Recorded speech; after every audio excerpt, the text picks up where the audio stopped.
L'éthique à Nicomaque d'Aristote, livre 3e, chapitre 6, suite. Si tout cela est vrai, en quoi donc la vertu, je le demande, sera-t-elle plus volontaire que le vice ? L'aspect sous lequel le but apparaît et reste posé est absolument pareil pour l'homme vertueux et pour le méchant tout ensemble. Que ce soit là d'ailleurs un simple effet ou de la nature ou de toute autre cause, et c'est en rapportant tout le reste à ce but que l'un et l'autre agissent dans un sens quelconque.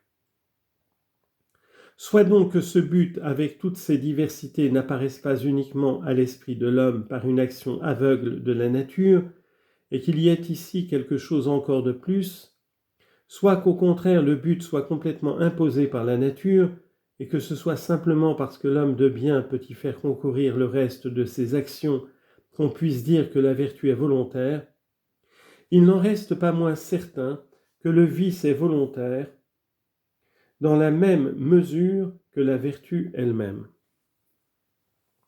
Car le méchant ainsi que l'homme de bien a dans ses actions une part qui ne se rapporte qu'à lui, s'il n'en a d'ailleurs aucune dans le but qui leur est imposé. Par conséquent, si, comme on l'a dit, les vertus sont volontaires, car nous sommes responsables de nos modes d'être, et c'est parce que nous avons un caractère moral d'une certaine espèce que nous supposons un but conforme à ce caractère, il s'ensuit que les vices sont également volontaires, et la parité des uns et des autres ne cesse pas.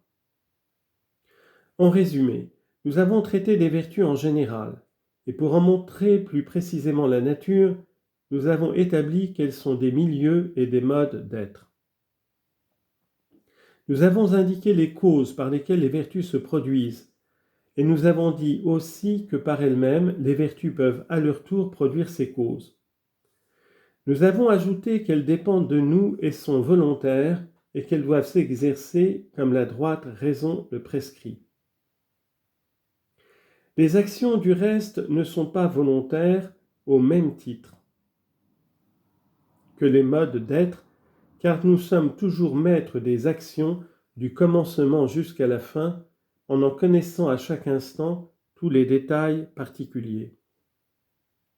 Au contraire, pour les modes d'être, nous n'en disposons qu'au début, et l'on ne peut reconnaître ce que les circonstances y ajoutent à chaque fois, pas plus qu'on ne le sait pour les maladies.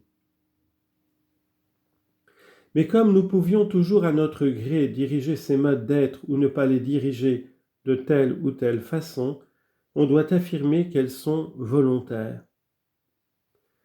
Maintenant, reprenons l'analyse des vertus et disons pour chacune en particulier ce qu'elles sont, à quoi elles s'appliquent et comment elles agissent. Cette étude nous fera voir en même temps quel en est le nombre. Commençons par le courage.